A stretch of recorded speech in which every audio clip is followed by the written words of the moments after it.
किसी ने किसी स्कूल में या कॉलेज में जाकर अगर मेरे अंदर कोई मेरे भाषण में कोई त्रुटियां हो जाएं तो आप उदार हृदय से मुझे क्षमा कर दें। किंतु यह हमारी महाराष्ट्र की भाषा ही नहीं, ये सारे देश की भाषा है और सब लोगों को इस भाषा को जानना चाहिए। इतना ही नहीं, इस पर पूरी तरह से प्रभुत्व प्राप्त करना चाहिए, क्योंकि एक दिन ऐसा आएगा कि इस देश में जो इंसान हिंदी नहीं सीख पाएगा वो पीछे रह जाए। हमारे सहयोग के कार्यक्रम में इतिहास से देखा जाए तो 3 तरह की बुनियादें दिखाई देती हैं। जैसे कि मकान बनाया जाता है तो उसमें भी 3 तरह से बुनियाद डाली जाती है, लेकिन जो लोग सिर्फ अपनी बुद्धि से ही कार्यरत होते हैं वो हमेशा एक चीज़ को पकड़ लेते हैं। जैसे कि कल एक साहब ने मुझे सवाल पूछा कि हमारे वेदों में तो कुंडलिनी का उल्लेख नहीं है। फिर कल कोई कहेगा कि अच्छा किसी गीत गोविंद में इसका उल्लेख नहीं है, कोई कहेगा कि गीता में कुंडलिनी का उल्लेख नहीं है, तो अब आप कुंडलिनी की बात क्यों कर रहे हैं? यही समझना चाहिए कि जिसे हम आत्मिक ज्ञान कहते हैं उसका एक जीवंत वृक्ष है जो हमारे अंदर पनपता है। जिसे कि मोसेस के ज़माने में उसने कहा था कि ट्री ऑफ फायर। अब उसने ट्री ऑफ फायर कह दिया, उसके मामले में किसी ने जांच पड़ताल नहीं की कि ये ट्री ऑफ फायर क्या है। उसके बाद कहा गया कि I will appear before you like tongues of flames. ये कोई भी ईसाई पादरी से जाके आप पूछे कि इसका क्या मतलब है तो वो कहेंगे साहब मैं तो नहीं जानता। और हर जगह होली घोस्ट की बातचीत होती है तो वो कहते हैं कि होली घोस्ट क्या चीज़ है, एक परिंदा है उनके हिसाब से। आदि शक्ति की बात वो जानते नहीं, तो सब ईसाई लोग कह सकते हैं कि माँ आप कुंडलिनी की बात कर रहे हैं, वो बाइबल में लिखा नहीं। मैंने आपसे बताया है कि जहाँ भी उत्थान होता है तो सिंथेसिस, जिसे सम्यकता कहते हैं, वो आना चाहिए, सम्यक ज्ञान आना चाहिए, सम्यक बातचीत होनी चाहिए। क्योंकि हम बाह्य से सूक्ष्म तरफ जाते हैं और सूक्ष्म में उतरते समय आप देखते हैं कि जो सूक्ष्म अंदर का धागा है, जो सूत्र है हमारे अंदर, वो सारा ही जो कुछ बाह्य का है उसे पकड़े हुए। जैसे कि मैंने आपसे बताया था कि एक वृक्ष के अंदर जो रस होता है वो सारी ही वृक्ष की हर एक अभिव्यक्ति को प्लावित करता है, मैनिफेस्टेशन करता है। इसी प्रकार जब हम बाह्य से अंदर की ओर गुजरते हैं तब हम सूक्ष्म होते जाते हैं और जैसे जैसे हम उत्थान की ओर, इवोल्यूशन की ओर चलते हैं वैसे वैसे हमारे अंदर एक तरह का सम्यक ज्ञान आता है, जिसे अंग्रेजी में इंटीग्रेशन कहते हैं। जब हम यहाँ पर आपके सामने ये चित्र रखते हैं तो आप कह सकते हैं कि माँ ऐसा चित्र हमने कहीं भी नहीं देखा पर। ठीक बात है, अगर आपने पहले देखा होता तो हमें यहाँ आने की ज़रूरत क्या थी और आपसे बातचीत करने की ज़रूरत क्या थी। इस चित्र में आप अगर देखें तो हमारे अंदर 3 तरह की शक्तियाँ बताई गई। अब जो बातचीत हम कर रहे हैं उस पर आप विश्वास करें या न करें, यह दूसरी बात है, लेकिन कम से कम एक शास्त्रीय तरीके से उस दृष्टिकोण से अगर देखा जाए तो मनुष्य को अपनी बुद्धि को सजग रखना चाहिए और खुले दिमाग से सोचना चाहिए। ओपन माइंडेडनेस होनी चाहिए। अगर आपके अंदर ओपन माइंडेडनेस नहीं है तो आपके लिए कोई सा भी ज्ञान बेकार है, फिर वो साइंस का क्यों न हो, फिर वो भूगर्भ शास्त्र का क्यों न हो, फिर वो किसी भी शास्त्र का क्यों न हो। जब तक आपका दिमाग इस मामले में खुला नहीं है, इस कुंद दिमाग में आप कुछ भी नहीं भर सकते। इसलिए दिमाग को खोलकर आप हमारी जो कुछ बातें हैं इसे एक धारणा स्वरूप, एक हाइपोथेसिस के स्वरूप आपको जानना चाहिए। और उसके बाद जब ये सिद्ध हो जाता है, जब इसकी सिद्धता हो जाती, तब उसे मान्यता देनी चाहिए। जैसे कि वेद लिखे गए थे, वो कहे बहुत पहले गए थे, हजारों वर्ष पहले, उसके बाद मुखोद्गत होने की वजह से वो बाद में लिखे गए। उनको तो कहते हैं कि वो सिर्फ 3000 ईसा के पूर्व लिखे गए, तो क्या मतलब वेद वगैरह उस वक़्त लिखे गए जबकि ईसा आने वाले थे। लेकिन लिखी हुई चीज़ वेद ही है। इसका ये नहीं मतलब कि बाप की जो अनलिखी बातें हैं वो सब झूठ है। कोई चीज़ लिख डालने से सत्य नहीं हो जाती और कोई चीज़ न लिखने से असत्य नहीं हो जाती।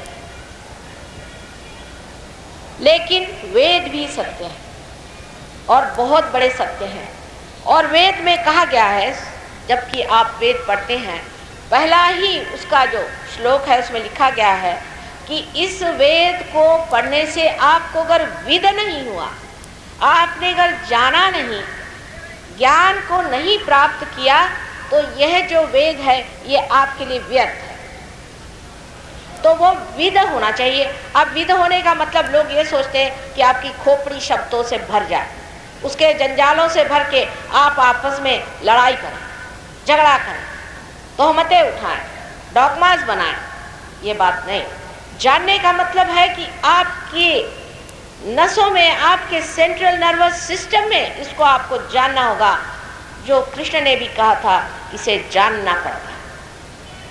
जानने का मतलब किसी भी तरह से बुद्धि से जानना नहीं होता है। ये बड़ी भारी गलतफहमी हमारे अंदर लोगों के है कि अगर हमने 4 किताबें पढ़ ली तो हम बड़े विद्वान हैं। ज्ञानेश्वर जी ने कौन सी किताबें पढ़ी थी? ईसा मसीह कौन सी यूनिवर्सिटी में गए हुए थे?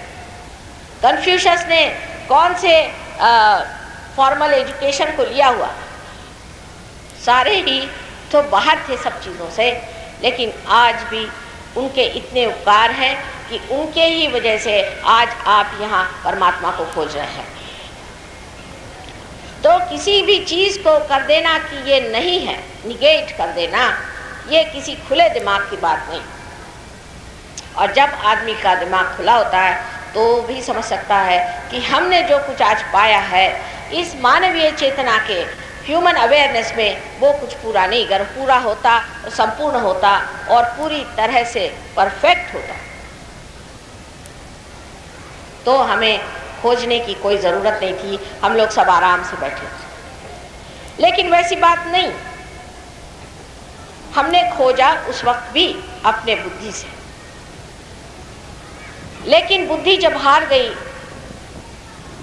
तब साधु संतों के पास गए और उन्होंने कहा कि तुम हवनादि वगैरह ऐसे कर्म करो जिससे ये जो पंच महाभूत है पहले ये जागरूक है, क्योंकि इन्हीं पंच महाभूतों से हमारे चक्र बने।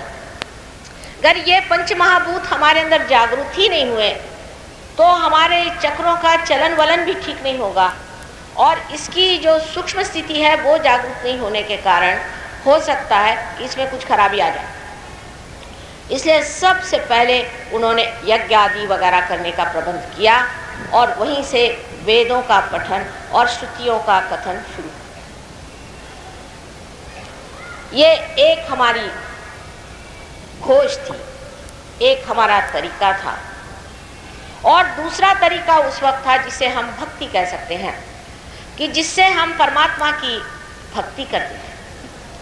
जब राम जैसे पुरुष संसार में आए तो उनका व्यक्तित्व देखकर, उनके कमालात देख करके, उनकी सादगियाँ देख करके, उनकी गहनता और उनकी ऊंचाई को देख करके लोगों ने उनके प्रति अपने को नतमस्तक किया।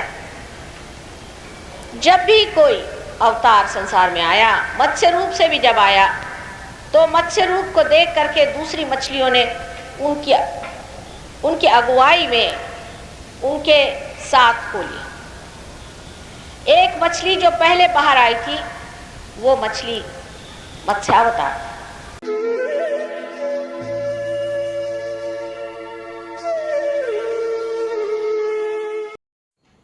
జై శ్రీ మాతాజీ. ఈరోజు మాతాజీ గారు ఏం చెప్తున్నారంటే, బుద్ధితో ఉంటే ఏదో ఒక విషయంతో అంటిపెట్టుకొని ఉంటారు. ఈ విషయాన్ని 1వ తారీఖున 12వ నెల 1986లో మాతాజీ చెప్పడం జరిగింది. మాతాజీ ఒక ఉపన్యాసంలో ఇలా చెప్తున్నారు. స్కూలు పిల్లల్ని, కాలేజీ పిల్లల్ని ఉద్దేశిస్తూ ఇలా చెప్తున్నారు. నేను మహారాష్ట్రీయుని కాబట్టి హిందీలో మాట్లాడేటప్పుడు కొంచెం తప్పులేమైనా ఉంటే క్షమించండి అన్నారట.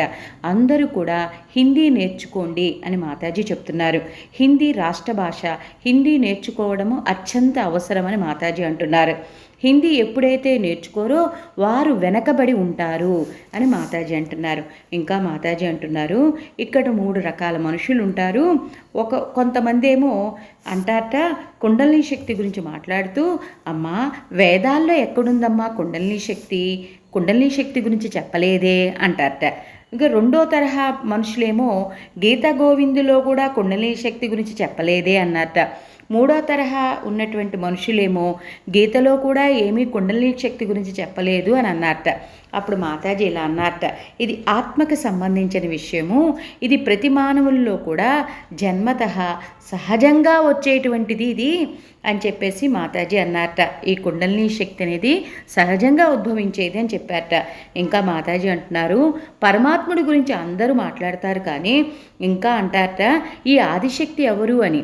ఈసా మసీలోగ్ అంటారంట, అమ్మా బైబిల్లో కూడా కుండలిని శక్తి గురించి లేదే అని చెప్పారట. అప్పుడు మాతాజీ అంటున్నారు, బాహ్యంగా చూసి మాట్లాడకూడదు, అంతరంగికంగా సూక్ష్మంగా జరిగే ఈ వ్యవస్థ గురించి చూస్తే అర్థమవుతుంది.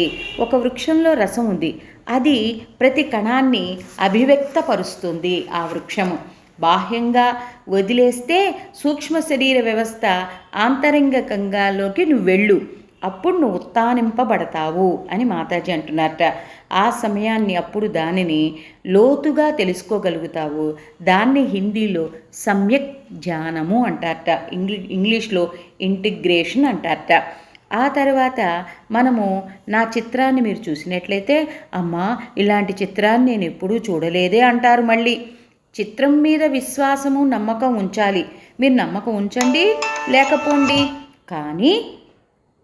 కానీ 3 రకాల శక్తులు మాత్రం ఈ ఫోటోలో ఉన్నాయి అని చెప్తున్నారు. ఇంకా మాతాజీ అంటున్నారు, అందరూ కూడా ఓపెన్ మైండ్తో ఉండాలి అని మాతాజీ చెప్తున్నారు. మీ బుద్ధి బాగా ఉండాలి. బుద్ధితో సరిగ్గా లేకపోతే నేను ఎంత రుజువులు చూపించినప్పటికీ అది బేకార్ అవుతుంది, అంటే వేస్ట్ అవుతుంది. కాబట్టి మన బుద్ధి ఓపెన్ మైండ్తో ఉండాలని మాతాజీ చెప్తున్నారు. ఇంకా మాతాజీ చెప్తున్నారు, మీ మైండ్ ఓపెన్గా లేకపోతే ఏ శాస్త్రం చెప్పినా నమ్మరు, అతిగా మాట్లాడుకుంటూ ఉంటారు. ఎప్పుడైతే విశ్వాసం నమ్మకంతో ఉంటారో నేను ఎందుకు ఇక్కడికి వచ్చానో, నేను ఎందుకు మీతో మాట్లాడుతున్నానో మీకు అర్థమవుతుంది. నీలో సిద్ధత వచ్చిన తర్వాత ఒప్పుకుంటావు, మర్యాద ఇస్తావు. బాహ్యంగా చూసినట్లయితే ఆంతరంగికంగా లోపలికి తెలుసుకోలేవు. నువ్వు బాహ్యంగా చూసినట్లయితే ఆంతరికంగా ఏం జరుగుతుందో నువ్వు చూసుకోలేవు. తర్వాత ఇంకా మాతాజీ ఏం చెప్తున్నారంటే, నువ్వు బాహ్యాన్నే ఎప్పుడు పట్టుకొని కూర్చోకూడదు అని చెప్తున్నారు. ఇంకా రాసి ఉన్న దానిని వేదాలు అంటారు, రాసి లేకుండా ఉన్నదాన్ని నమ్మద్దు, రాసి ఉన్నదాన్ని వేదం మాత్రమే నువ్వు నమ్ము అని మాతాజీ చెప్తున్నారు. కానీ ఇంకా ఏం చెప్తున్నారట, కానీ వేదాల్లో కుండలిని గురించి లేదు అని అంటున్నారు ప్రజలు. కానీ వేదాల్లో మొదటి శ్లోకంలో ఉందట, విధరణ నహీ హువా వేద పడనా వ్యర్థ హై. అంటే నువ్వు అంటే ధ్యానము, నువ్వు ధ్యానం చెయ్యకపోతే తెలుసుకో, నువ్వు చెయ్యకపోతే వేదాల గురించి నువ్వు చదివినా ఏమీ తెలుసుకోలేవు. ధ్యానం చేసినట్లయితే నువ్వు ప్రతి విషయాన్ని, వేదాల్లో ఉన్నటువంటి ప్రతి విషయాన్ని తెలుసుకోగలుగుతావని చెప్తున్నారు. ఈ విధ అనే శబ్దాన్ని అర్థం తెలియక ప్రజలు వారిష్టం వచ్చినట్టు వారు అర్థం చెప్పుకుంటున్నారు, వారిలో వారు గొడవలు చేసుకుంటున్నారు, వారిలో వారు విమర్శ చేసుకుంటున్నారని మాతాజీ చెప్తున్నారు. ఇంకా మాతాజీ అంటున్నారు కృష్ణుడు కూడా అన్నారట, ఏమని, మీ సుష్మా నాడి గురించి, సెంట్రల్ నర్వస్ సిస్టమ్ ఇంగ్లీష్లో అంటారు, నీ సహజ శరీర వ్యవస్థ గురించి, సూక్ష్మ శరీర వ్యవస్థ గురించి, నీ నరాల గురించి తెలుసుకో అని.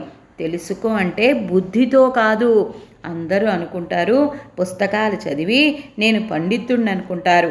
అది తప్పు. జ్ఞానేశ్వర్ గారు ఏం చదివారండి? ఈసామసీ గారు ఏం చదివారండి? కన్ఫ్యూషియస్ ఏ యూనివర్సిటీలో చదివారండి? వీరందరూ కూడా పరమాత్మని అన్వేషించారు. ఇంకా మాతాజీ అంటున్నారు అందరూ కూడా ఓపెన్ మైండ్తో ఉండాలి, అప్పుడు అన్నీ అర్థమవుతాయి. నీలో శుద్ధ ఇచ్ఛ కూడా ఉండాలి. మానవీయ చేతనతో అంతా సంపూర్ణమవుతుంది. నన్ను అన్వేషించే పని లేదు, నా ఎదురు కూర్చోండి చాలు. బుద్ధితో పని లేదు, బుద్ధి పోతుంది. పంచమహాభూతాలతో మీ చక్రాలు తయారు చేయబడి ఉన్నాయి. ఈ చక్రాల్లో చలనం లేక చైతన్యం లేకపోతే నీ చక్రాలన్నీ పాడైపోతాయి. నీ చక్రాలు ఎప్పుడైతే శుభ్రపడతాయో అప్పుడు వేదాలు చదివినా, అన్వేషించినా, వినినా, యజ్ఞోపవేతాలు చేసినా అన్నీ అర్థమైపోతాయి అని మాతాజీ చెప్తున్నారు. ఇంకా మాతాజీ చెప్తున్నాడు భక్తితో. రాముడు ఉన్నారు. రాముడు మహానుపురుషుడు, ఈ భూమి మీదకి వచ్చారు. ఆయన వ్యక్తిత్వము మర్యాద పురుషోత్తముడు అని అంటూ ఉంటాము. ఆయన్ని చూడంగానే మనకి భక్తి కలుగుతుంది. మనం అందరం కూడా రాముణ్ణి ఎలా పూజించగానే రాముని వలె ఉండాలని కోరుకుంటాం, సంతులుగా తయారవుతాం.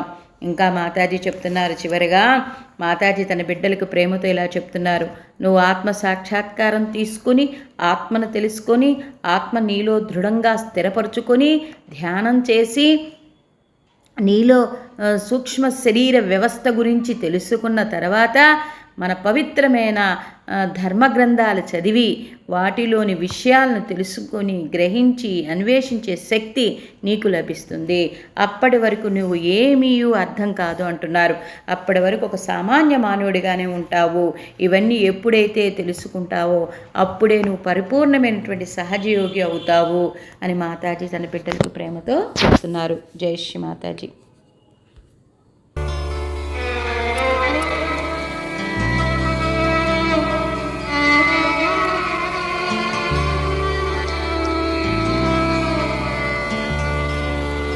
Hey